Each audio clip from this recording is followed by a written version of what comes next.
Hey, and thank you again for clicking play. And today we're going to look at something I haven't really talked about as an Amiga fan. Notice I don't say Commodore fan, an Amiga fan. But that's my Atari collection, specifically my Atari 2600 collection, which has kind of happened over the last few years by accident. There's a good reason for that. I collect things I have nostalgia towards, and that does include items that missed me back in the day. I really wanted an Atari, and in fact, to the point where, if you have a look at, I'll put a link in the description. I don't make any money from this, not even from writing articles for it. It's just part of the hobby. But Addict Magazine, issue 20, I'll put a link to where you can get hold of a copy yourself. But on page 20 in issue 20, there is literally an article by myself called "But I Wanted an Atari." So you can read in more detail about that journey.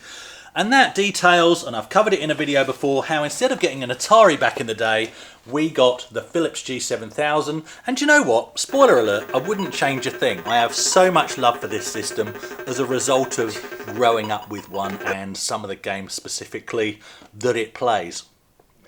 But, obviously, back in the day, it was Ataris I primarily saw in other people's houses, in the shops, and games available for the Atari a lot more than the Philips G7000 in the UK at least. So of course, as an adult collector, it's a system I've enjoyed jumping on board with. What I'm going to show you basically is I'll show you in order of when I've picked them up. So it's going to be completely out of the order you'll expect, because yes, I have a 6-switcher Woody, and it's a light obviously, because it's PAL, and I have a Vader, and I have a Junior. But the first one I actually got is the one tucked away under here. We won't spend too long looking at it because I want to quickly show you through these systems. And then I also want to investigate what would it have looked like if instead of the Philips G7000 I had actually been given or gifted an Atari back in the day as 8, 9, 10-year-old me really wanted. We'll have a look at that at the end, and that's the one I want to spend the most time looking at it. Enough rambling. Let's get into it, starting with the runt of the litter. It's the Flashback 9. So, funnily enough, this first entry isn't actually really mine, because I bought it for the family Christmas 2018, I believe.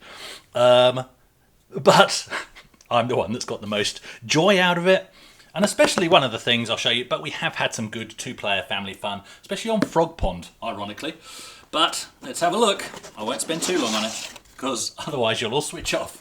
But there's a good reason for getting the Flashback 9 in particular. And it's all detailed here. Because in the instructions, it actually tells you how to flash it so that you can do a very special thing.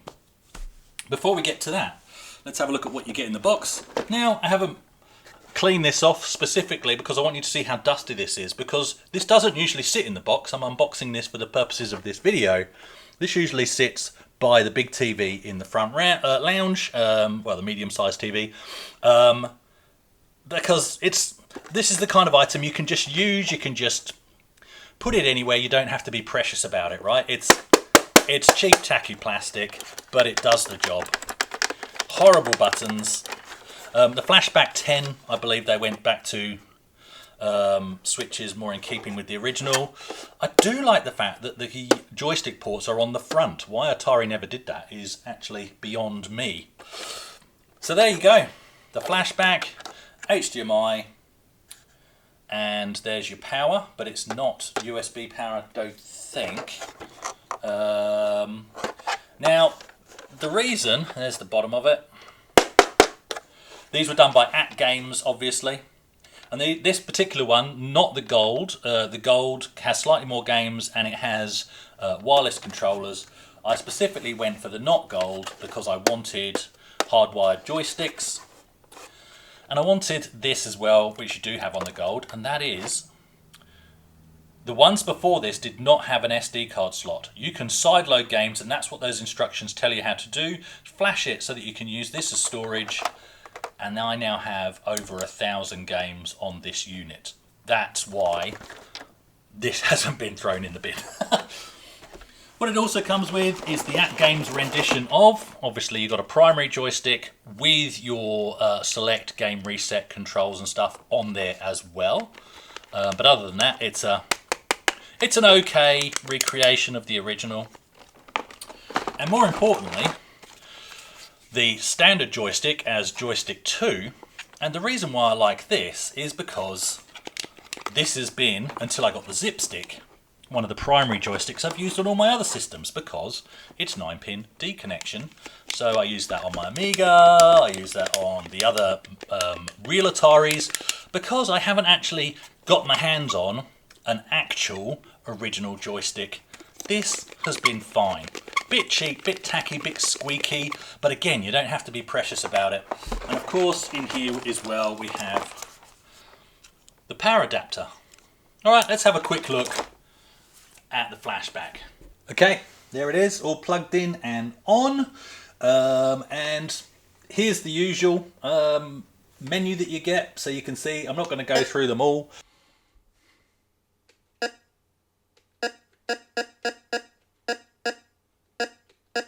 But lots of games, a hideous noise for the menu.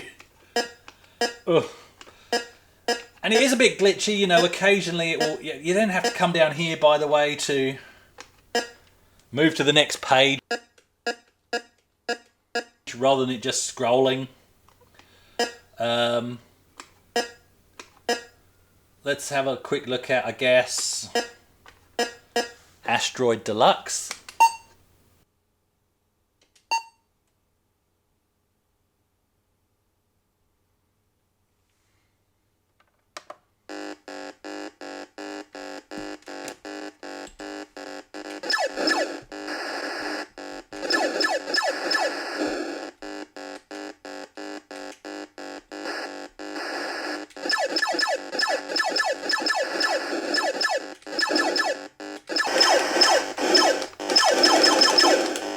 You get the picture, right?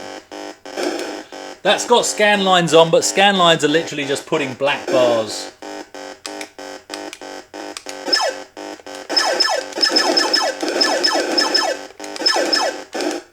There's no real CRT effects to talk of, but it does the job. It's something you can just plug into the big TV and you don't care who touches it. But this, on the Flashback 9, the party trick is this.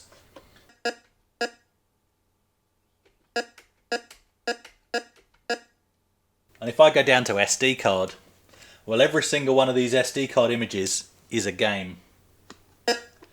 And if you look down the bottom here, there's a lot of pages.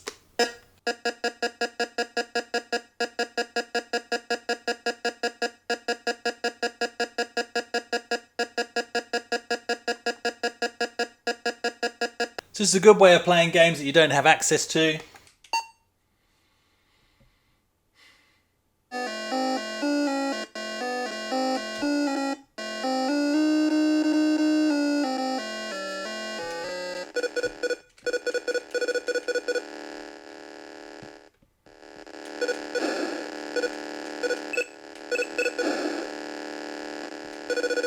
And it's also a good way of trying out homebrew games.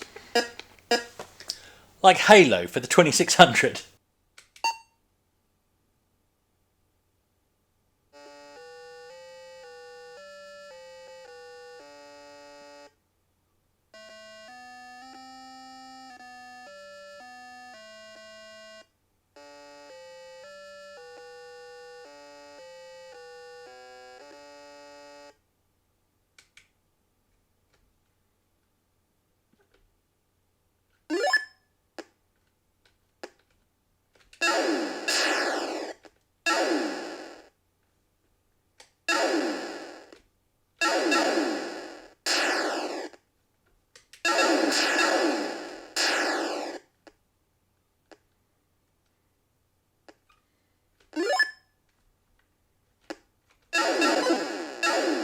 But other than that, and a console that you don't have to care about what happens to it, it's, yeah, it is a cheap piece of plastic, but that's part of its charm. It's cheap. It works. I have no issue with it. It's, you know, one step up from emulation. It's a dedicated box. Let's have a look at the next item that I bought, and the important thing is we've now unwrapped the Flashback, so now I have a joystick to use as well. Let's do it. Okay, and the next one that I purchased in the collection was this Atari 2600 Junior, which I purchased at an Amiga meet, ironically, for $100 boxed. As you can see, the boxes are made of cardboard. They're always a bit munted. And as you can see here, so here in Australia we have a store called Big W, which has been going for many, many years. It's essentially what Woolworths used to be in the UK, the same kind of store. That's what Big W is, and in fact it's under the Woolworths umbrella over here. Bit of boring trivia for you. And it came with a packing cartridge that had 32 games on it, and you cycle through the games, and I'll show you how that occurs. And also it came with the joypad that would have come with the 7800, the two-button joypad, even though of course it's a 2600, so generally everything just uses the one button. Let's have a look inside the box. And again, I've tried to restore this box as much as I can, but it is really not in good shape, but that's fine. And yes, we do in fact have the prized possession for some people, but the 32-in-1 that came with this deal. So there you go. It came with the Atari 7800 joypad with the two buttons, not with the joystick though. I mean, originally it would have come with the joystick. That was missing, as it usually is. Of course, you can buy brand new versions of this from even EB Games, Amazon, because Atari have done a reissue. So that's something to consider.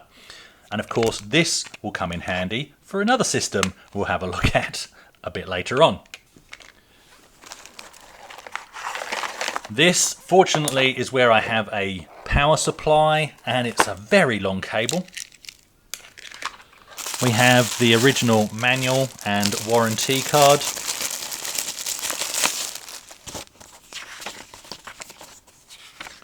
And so really, this was my first actual Atari 2600. Because there it is, an Atari 2600 Junior. In here, I don't know if I've packed this up correctly, by the way.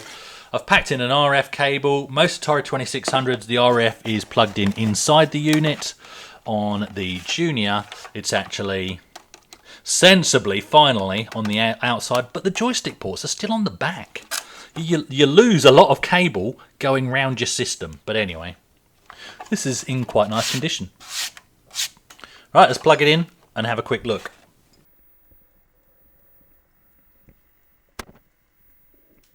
Okay, the unit's on.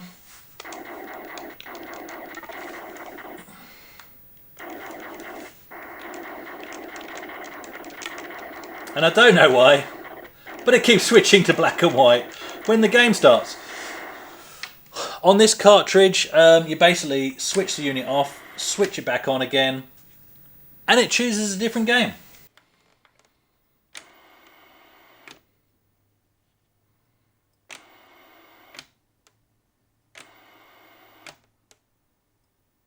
Which is a great way of doing it, but it's a bit random.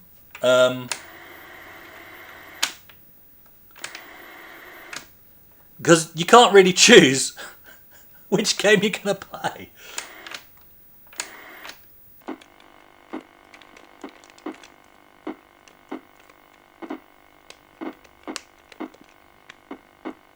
But, you know, getting my hand on a genuine Atari 2600 is what started me collecting some games. I haven't collected many, but there are certainly some standout ones already. This is one of the first ones I picked up, Stargate.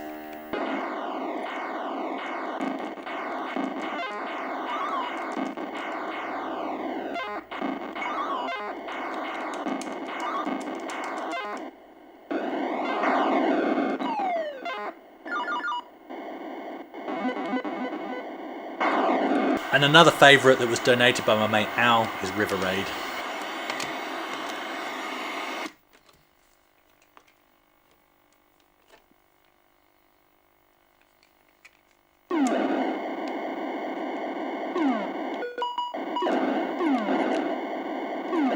So the next one that I purchased, again I purchased at an Amiga meet, I think it was $85.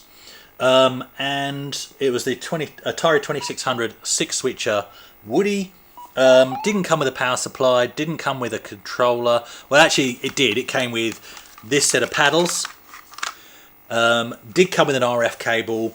Didn't come with a joystick or a game.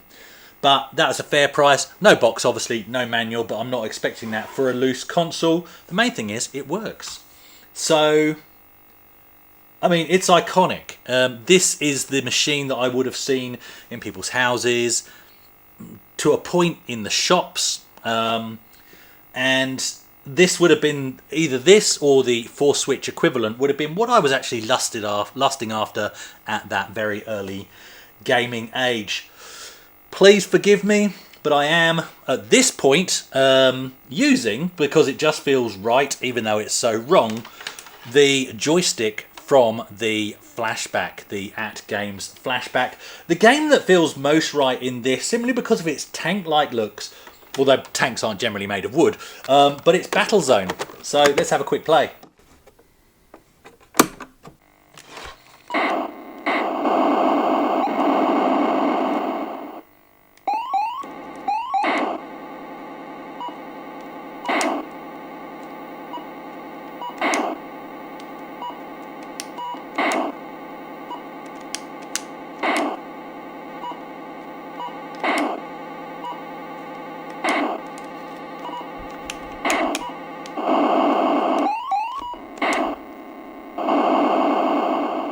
So the next 2600, and this is where they became called 2600. Obviously the Woody was a VCS, not called the 2600 in the 6-switch. This is the Atari 2600, and we now call it the Vader. Sadly, so this one I bought the day after that Amiga meet, because it was at the meet and I got obsessed with the need to have a Vader as well for reasons unknown. And so I went down to the store that was selling it and bought this for, I think it was $65, untested, and didn't have an RF cable in it, which is always a bit of a hint. I've only recently tested this, and it powers up, it gives a signal, but it's not reading cartridges correctly. So I think there's hope in this, but yeah. Let's have a look at the next system that I got, which is the Atari 2600 Plus. So this one's quite important because this is really where I got to relive the ability to have an Atari from brand new, the Atari 2600 Plus, and this is where I can cheat on this video as well, because I've already done a video on this. So to save time, I can just give you some overlay as I talk about it from those other videos. But it was really special, so I won't unbox this today and set it up again. But it was really special to have an Atari 2600 from new as a near 50-year-old. Really cool, and as you would have seen in that video, I even took time to smell it. But one of the best things about this package, other than how it smells and how it looks and how it feels, is the fact that you also get a really good quality, much better than the Flashback, because this, as I said in the other video, is chalk and cheese from the one that comes with the Flashback. This is so tight, so solid, and feels just like the original, as do the switches on the unit itself. It is just so good. Of course, you can't sideload games onto this like you can a Flashback, and I have a lot more care and love for this than I do the Flashback, so this doesn't just sit out collecting dust. But again, at least you can plug in to a modern TV, which is fantastic, and play original cartridges as well as play 7800 cartridges, which is very important, and why that controller from the Junior is very important as well, because then you get both buttons for those 7800 games. Pole Position 2 is the only 7800 game I have at the moment. But of course, because I collected this, I also collected the paddle set, which is fantastic. So I've got some paddle games, because this comes with 4 paddle games as well on a dip switch controlled cartridge. So that's really cool to have. And I also collected, again, I've done a video on this already, but Mr. Run and Jump. Really cool game, really cool modern game. And I also collected, which I haven't even unsealed yet, the enhanced Berserk. So I really need to take time to play that at some point as well. So look, that's one of the main reasons I really like the 2600 Plus. It allows you to play 7800 games, but most importantly, it enabled me to experience what I never got to experience as a child, which was having an Atari from new. Wood grain and everything. But here's the thing.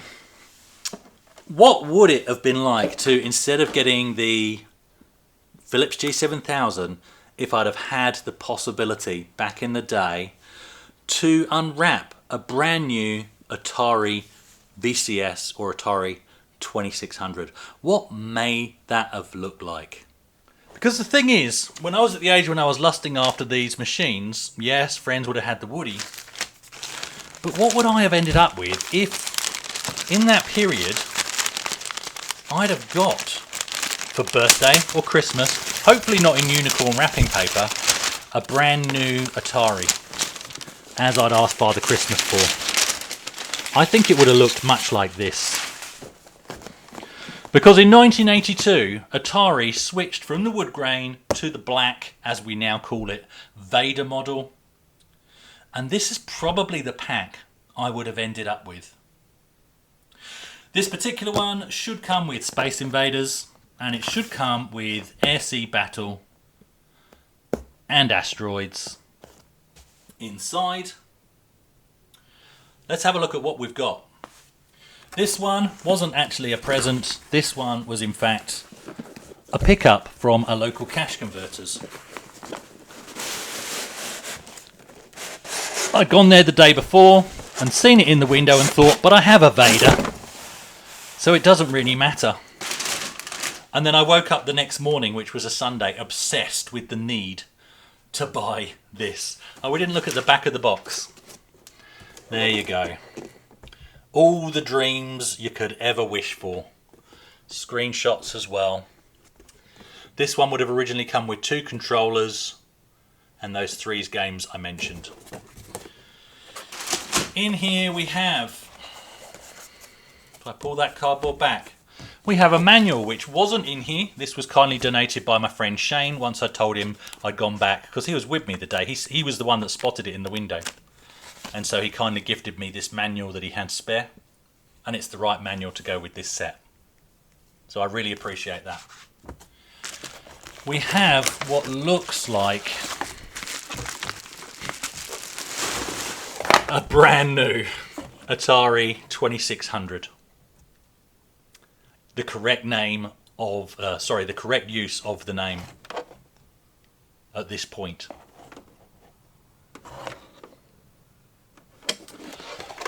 We also have the sticker on the back, and the serial number matches that on the box.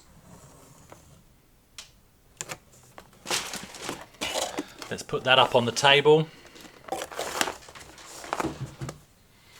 along with its RF cord. In here, now in all honesty, I've put these back in because I already had them. I already own them. Asteroids. Oh, was it meant to be Space Invader? It was meant to be Space Invaders. Why did oh no, Asteroids was one of the games. Yeah, I'm alright. Asteroids. Space Invaders. And Air-Sea Battle. Now, originally, as additional games, Air-Sea Battle and Asteroids would have come in these big red boxes taped separately, much like this one. I don't have the Asteroids one. That's another story. Don't ask me about it, because it will make me cry, because I actually had it in my hand. In fact, I bought it, and then I took it back because I realised I already had Asteroids. The rest is history. And it was in the right box, even with this 2 bonus games tape around it.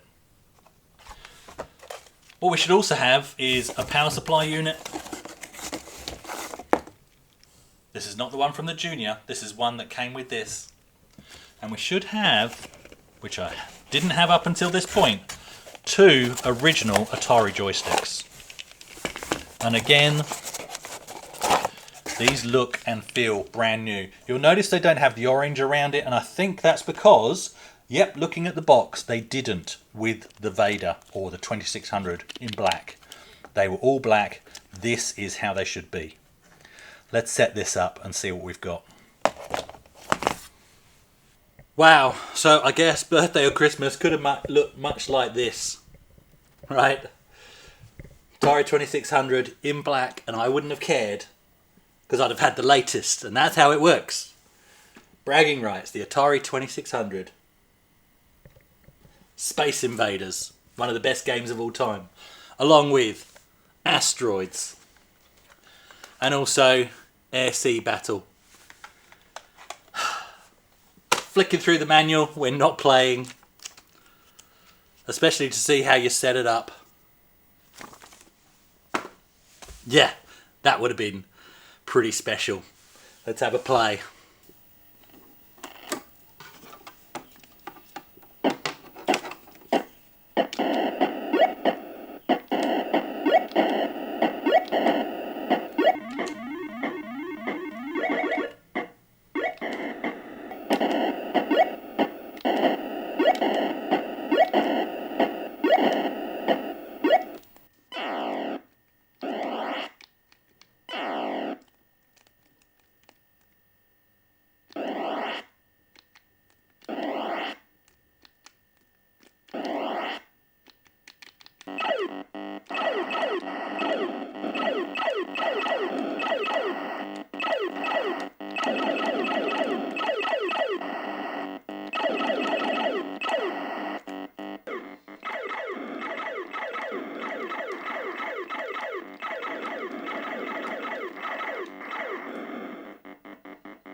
So, look, it's been really cool to see what it would have been like to actually unbox a brand new, well not brand new, but you know, to unwrap and unbox an Atari 2600 had I have got one back in the day. I've said it before, I'll say it again.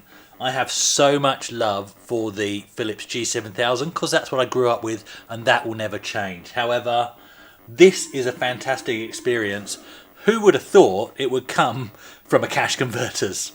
Fantastic. And this was, from memory, $190 Australian, including the boxed Air-Sea Battle. All complete. I'm actually stoked to have this.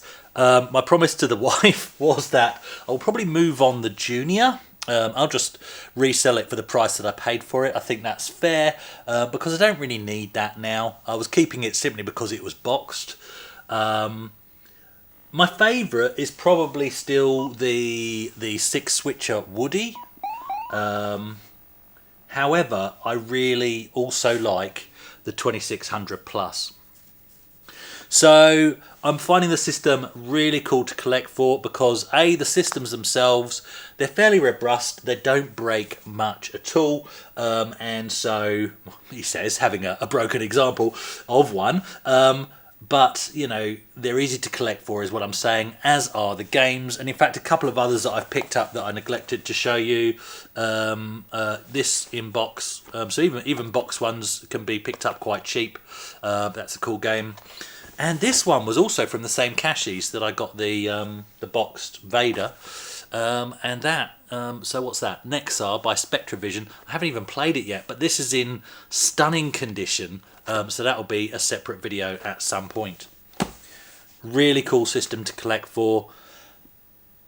Yeah, I've really enjoyed this journey.